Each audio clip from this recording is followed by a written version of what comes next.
Hi රසම රසට රාබු මැල්ලුමක් හදමුද? රාබු උයලම කාලා එපා වෙලා නැද්ද අනේ? අපි රාබු මැල්ලුමක් හදමු. එහෙනම් එන්නකෝ. ඉස්සෙල්ලාම අපි සම්බෝලේ හදාගමු. ඉස්සෙල්ලාම සුදු ලුණු, අමු මිරිස්, කහ ලුණු මේකට දාලා අපි හොඳට කොටා ගන්නවා. දැන් මේකට අවශ්‍ය ප්‍රමාණයට පොල් ටික දාලා කොටා ගන්න. ගොඩාක් අය රාබු කන්න අකමැති ඒකේ ගඳ නිසා. ඔයාලා දන්නවද ඒ ගඳ එන්නේ රාබු වල ගින්දගම් ප්‍රමාණය වැඩි නිසා. ඒ වුණාට රාබු කියන්නේ ගොඩාක් ගුණ කෑමක්.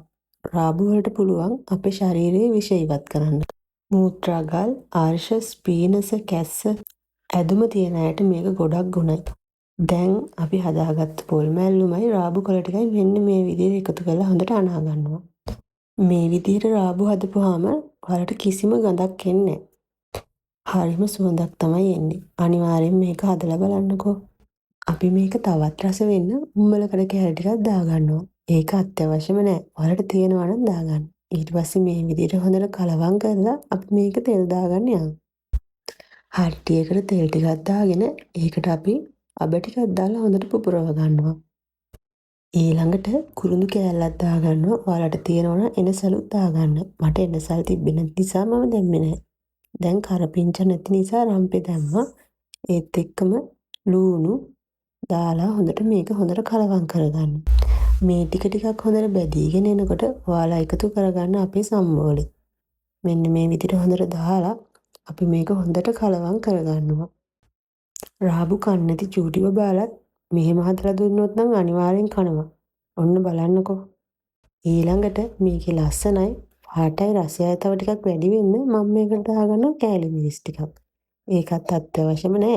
ඔයාලා කැමති නම් කෑලි මිරිස් ටිකක් දාගන්න. ඊට පස්සේ මේක හොඳට කලවම් කරලා විනාඩි 5ක් වගේ වහලා තියෙනවා. විනාඩි 5කට පස්සේ අපි මේක ඇරලා බලනවා අපේ රාබු කෑලි ටික තැම්බිලාද කියලා. මෙන්න මේ විදිහට පැත්තකට කරලා රාබු කෑල්ල පොඩි කරලා බලන්න. එතකොට ඒක තැම්බිලා නම් හොඳට අපිට දැනෙනවා හැන්දට. තැම්බිලා නැත්නම් තව විනාඩි 5ක් වහලා තියන්න. මෙන්න මේ විදිහට බලන්නකෝ. මගේ ටික නම් තැම්බිලා නැහැ. ඒක නිසා මම තව විනාඩි 5ක් වහලා තියෙනවා. මේ රාබු ඉක්මනටම තැම්බෙනවා. ඒකින්ද කිසිම ප්‍රශ්නයක් නැහැ. ඔන්න දැන් නම් මගේ රාබු මැල්ලුම හරියම නියමටම තියෙනවා. මේක මාරම රසයි.